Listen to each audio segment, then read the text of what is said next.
Good morning, good afternoon, everybody. Thanks so much for joining. My name is Robert Gabriel, President and CEO of MicroWise Technology, and I'll be participating today. I have Kim Kuczek with us. She's the product expert, and Yasmin Yasser. She's going to talk about the regulatory compliance for MIPS and MAC. Okay, just disclaimer, anything you learn in this seminar, you need to verify yourself. MicroWise cannot be held responsible for any loss of revenue or data. Today's agenda is we're going to talk about secondary billing overview, useful payment, some reports that I recommend and talk about. And Yasmin is going to show us the understanding the MIPS, what is the pros and cons and how to participate and what's the qualification. Then we're going to open for Q&A. Okay, so now I will turn it to Kim. Kim is going to talk about secondary billing. Hi, good afternoon, everybody. So we want to talk quickly about billing out your secondary claims.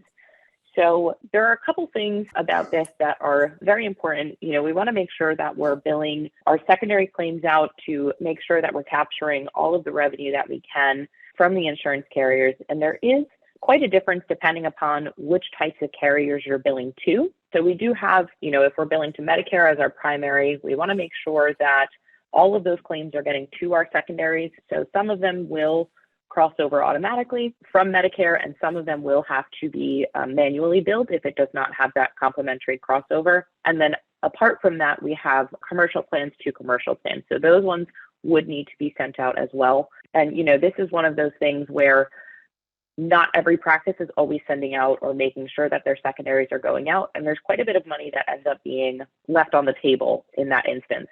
So with Medisoft, we do have a way that we can send out our secondary claims electronically. So I am going to show you how to do that in the software. And it does also have the ability to print those claims and send them on paper if you have to do that as well. So I'm going to go ahead and share my other screen, which I have Medisoft open on. So right now we have our claims management open in Medisoft, and this portion that we're going to take a look at right now is a very important step to sending our secondaries. So in claims management, you'll notice here we have a few claims that are listed, and our primary status is done, and our secondary status is showing as ready to send. So in order to send our secondary claims electronically, we need to make sure that they're under the done status, which will happen automatically when we post our payments. So when our primary payments are posted, it will set itself to done so that we then have the ability to send out our secondary claims once they're in that ready to send status. So when we go into revenue management, we're getting ready to send our claims. I'm sure we're all familiar with this view. So right now, we actually have it sitting under receiver 2 already. So when you come in, we would normally have this set as our primary claims ready to go. So these are our primary claims that are waiting to go out, but we specifically only want to send our secondaries. So we're going to go to select secondary and ready to send. And what this does is pull our ready to send claims for our secondary carriers. So we actually don't have to check our claims before we send them out. They've already been verified when we sent them through primary. So we do skip this step for secondaries, and we would then just follow our same steps as primary and get our batch ready to go out for our secondary claims. And this portion of the process is going to be exactly the same as our primary claims. So this is actually going to send them out electronically. So it will have that payment information that we put in for primary, and it's going to go to our clearinghouse to go out to our secondaries. So if you have not been doing electronic submission of your secondaries, if you have any questions, please feel free to unmute yourself and ask that question out loud, or if you want to type it into the chat, we can answer any of those questions. But if you particularly have never done this before and are interested in starting to do it, we can also, set up training times with you. So we will have our contact information at the end. You can reach out if that's something that you're interested in. But this is how we would do that through the Medisoft software. Now, of course, the payer ID need to be set up for each payer as a secondary. And most important is it breaks my heart when I find out that some people are not logging into their clearinghouse portal to monitor the claims. monitoring the claims. So let's say if you submit claims, regardless of primary or secondary, you're not going to get a rejection, a denial from the insurance company unless the clearinghouse sends it. So if the clearinghouse never sends it, you're not going to know about it. And it shocks me when I hear some people didn't know that. And I can't express enough feeling that this is essential for doing medical billing. By sending your claims to the clearinghouse does not guarantee that's going to go out, and does not guarantee that no news is good news. So sometimes you don't get any responses because the clearinghouse never send it to you. And for me, I think that 99 report can be confusing because it's all text. And I'm a visual type of guy. I like to log into the portal. I like to see a pie that has, greens and red, and that, and every clearinghouse is different. So we don't, force you to use one clearinghouse over the other, but no matter which clearinghouse you have, you must log in and double check your claims to make sure that it's making it to the clearinghouse and it's not getting rejected from the clearinghouse. Because I was just talking to a practice the other day, and they had no idea that they needed to do that, and they found out that they lost thousands and thousands of dollars because of something so simple like that. It breaks my heart. And the other thing that I wanted to mention is just a FYI industry knowledge or industry news. Optum, which is owned by United Health, is acquiring Change Healthcare. With Change Healthcare merged with three different clearinghouses. So the Capario, Relay Health, and MD Yan, they all merged together, created Change Healthcare. And now United Health, which owns Optum, and Optum is buying that. I call Optum as obstacle because all they do is get into the middle. I probably don't need to tell you this, and try to reject your claims and create an obstacle for you to get your claim paid. And I don't know how is that going to work out when they own the clearinghouse. I hope to God that it's not gonna add more problems to your sending your claims and get paid. It's kind of like I don't agree of such an acquisition. It has not been approved by the FDA. It's been pushed to the end of the year because the FDA is, I think some people are suing for making sure that this doesn't happen, but I just want to give you some news. So if this is something that will make you feel uncomfortable, you have time to shop around if that's what you want to do. I don't want people to come last minute thinking, that everybody wants to switch a clearinghouse, because switching a clearinghouse is a lot of work. You should know that. The next topic I want to talk about is reports. Okay. So I have two things that, usually at the end of the year I talk about report, but I figured I'll squeeze this in here as a topic. This is one of my favorite report that just shows me the vital signs of the practice, which is, it shows me month by month or day by day. You can run this by day, and it shows you how much you charge, how much you're writing off, how much insurance paid you, how much the patient paid you, how much you adjusted, and what is the net effect on your account receivable. Net effect on account receivable means that did it go up or down? So is it better to go up or down? Well, it depends. If it goes down, if let's say you start today, your first day in business, and you're starting a new practice today, your account receivable is zero. Everything you build today, let's say you built $5,000, by the end of the day or tomorrow, your account receivable will be $5,000. And let's say you get paid today, let's say $2,000. Now, then your account receivable went down by $2,000, so it's $3,000. So tomorrow it will be negative $2,000. So that's what it means, that your account receivable, if it goes up, that means you added more charges. If it goes down, that means you either entered some adjustment or some payments. Okay, so it's important for you to monitor all the adjustment and all the payment within your practice, and making sure that everything looks kosher. The next thing, which is I extensively talked about this many times before, this is called the AR tracker. So I did a whole seminars on AR trackers. I just wanted to enforce that it's really important for you to monitor this on at least twice a month. Okay, and when I'm saying twice a month, it depends on how busy your practice is. You might be working on this every single day, but you need to catch things here before it's too late. What I love about this, that it's an interactive real-time dashboard. I'm not going to call it a report. This shows you payer by payer. And if you have a multi-physician practice, I can switch this to look by physician. So it shows you payer by payer, and it breaks it down by the 0 to 30, 30 to 60, 60 to 90, 90 to 120, 120 and above. And the most important is unbilled.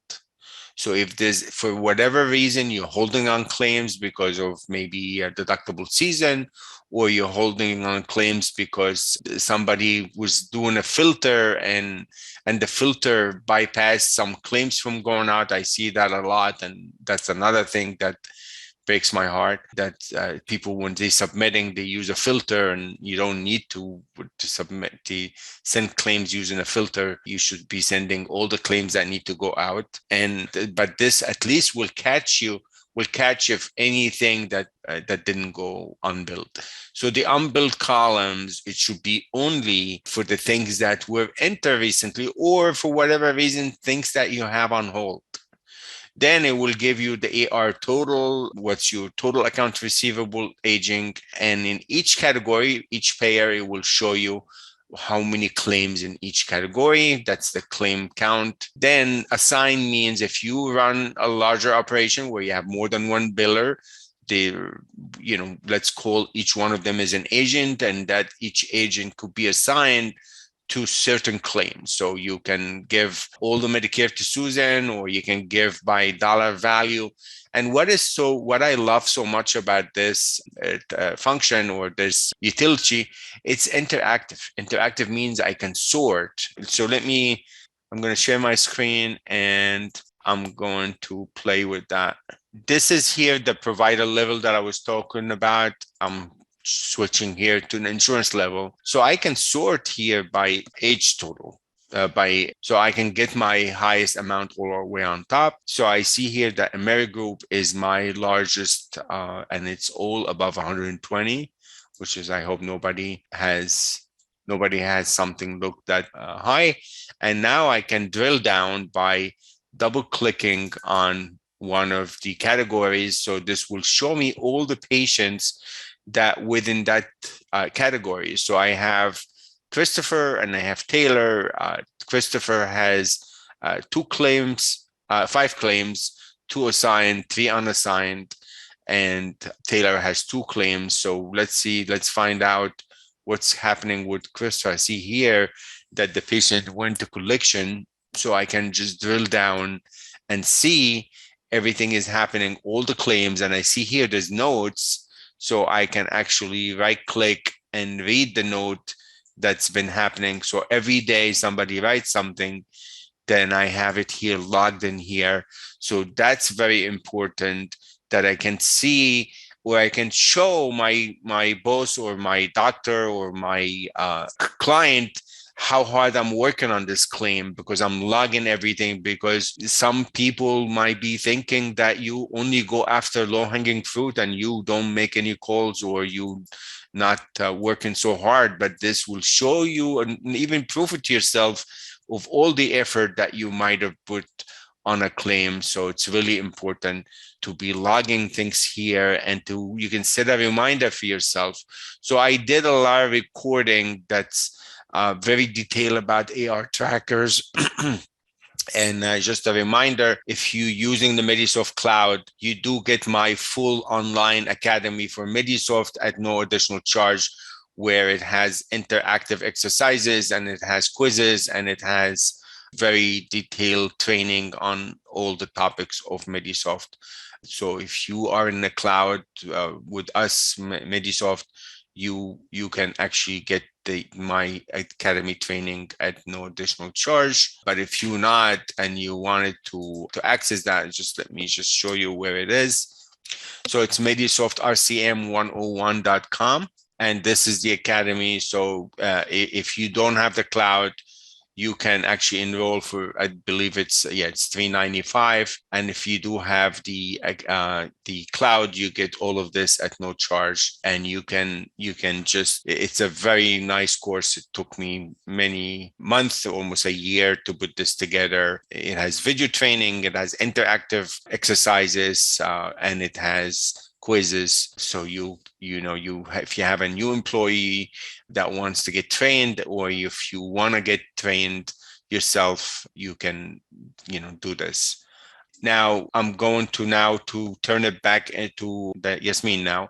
Yasmin, unless you guys have any questions, some of you who just joined us, so I will be sharing the recording with you when after we're done today. So we'll be sending out, just like every month, we'll be sending out the recording.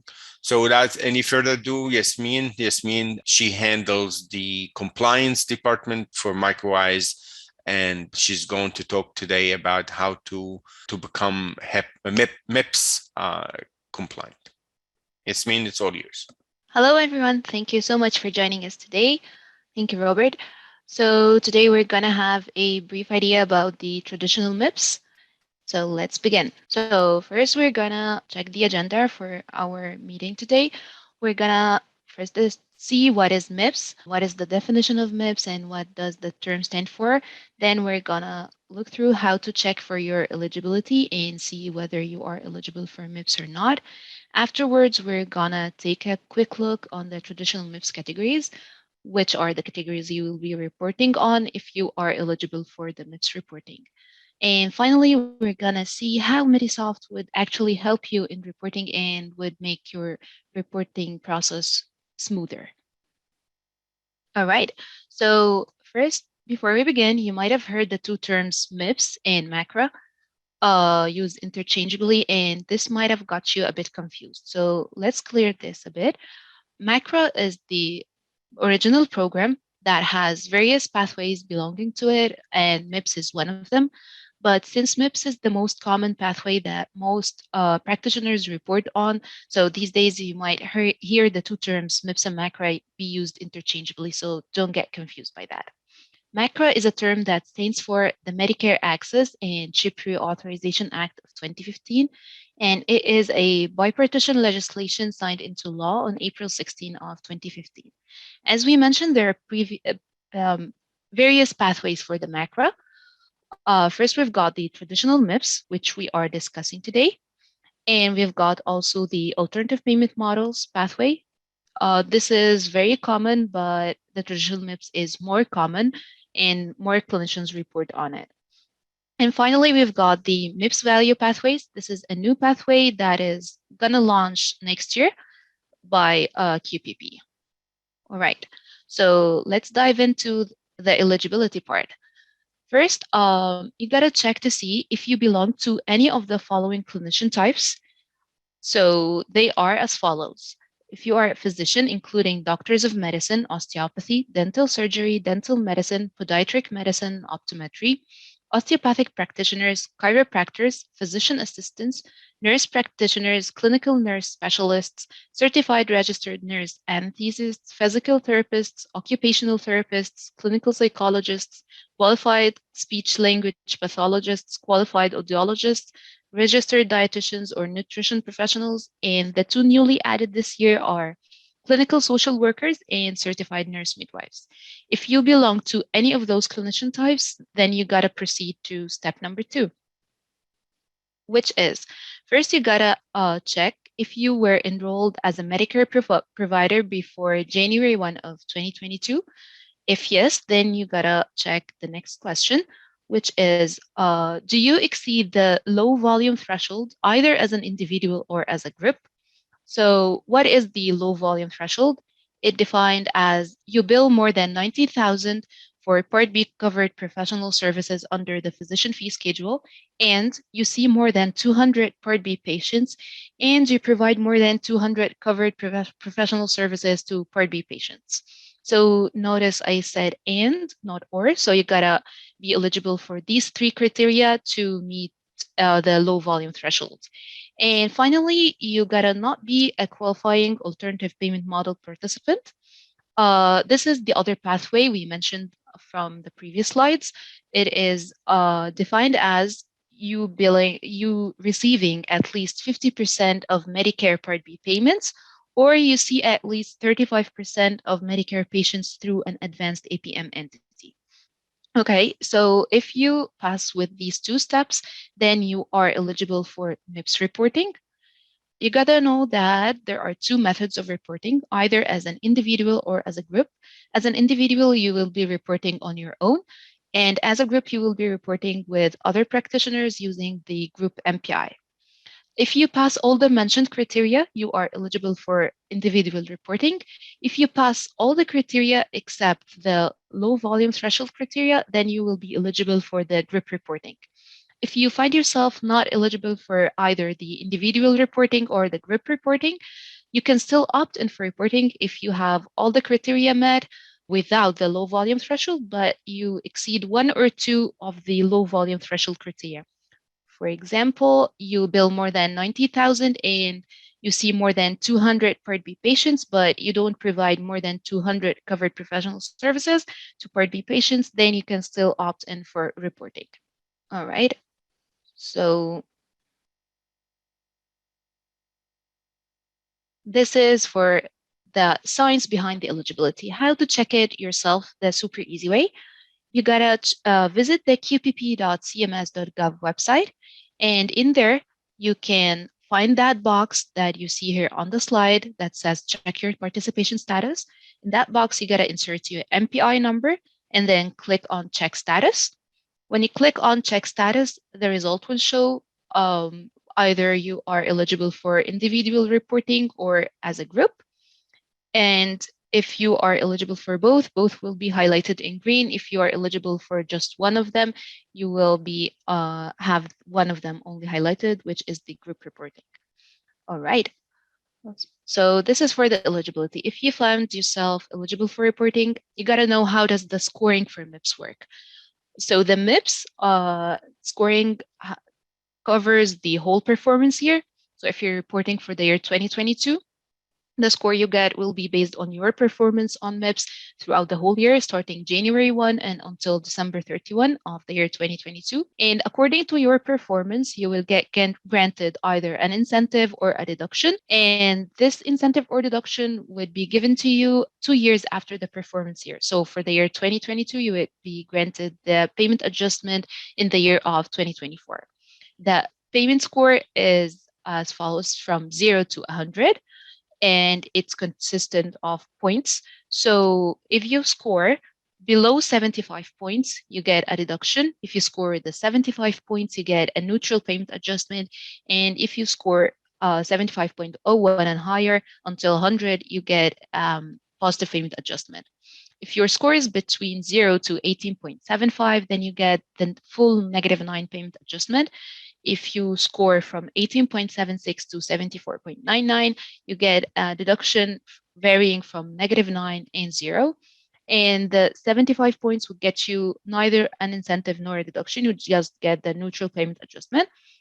If you score from 75 to 88.9, you get a positive payment adjustment that is set by QPP in the year according to the budget that is there. And if you score higher than 89 points, you are considered an exceptional performer. You get that positive payment adjustment plus an extra positive payment adjustment due to being an exceptional performer. All right, so what is this points, or what are they based upon? They are these points are granted to you according to your performance in the 4 MIPS categories. First, we've got the quality, which contributes with 30% of the MIPS score. Then we've got the cost, contributes also with 30%. Improvement activities consists of 15%, and the promoting interoperability, this consists of 25%. Let's dive a bit deeper into the categories. First, we've got the quality measure. As we mentioned, it contributes with 30% of the final score. And the purpose of this category is to assess the quality of care you give to your patients according to some performance measures that are created by CMS along with the help of medical professionals and stakeholder groups. In order to get the full 30% of the MIPS final score, you gotta get 60 out of 60 points. Like the total score of the quality category is 60 points. Okay. And how to get those 60 points? So in order to get those 60 points, you gotta pick measures from the measures that are available on the QPP website.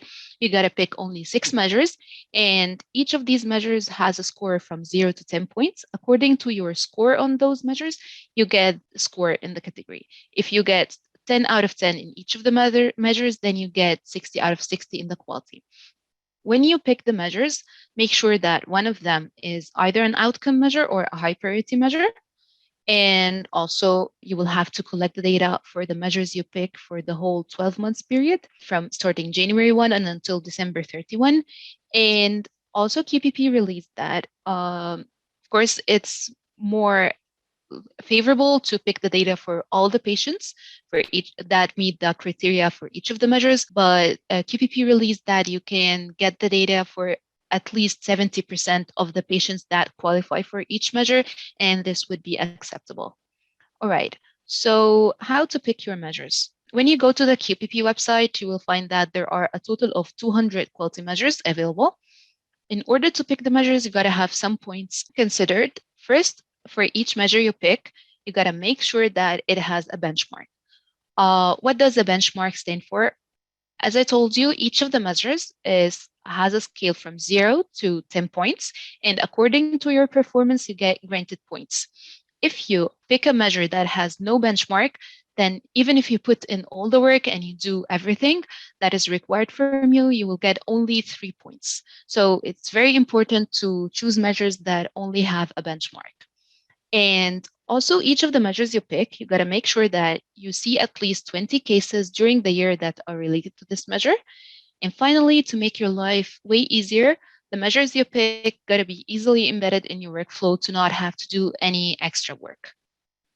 All right, you can check the benchmarks here, and I totally recommend that when you're in the process of picking the measures, check that link. It is from the QPP website. It would download a folder that has a file called 2022 MIPS Historical Quality Benchmarks. Check them and make sure the measures you pick have the benchmarks.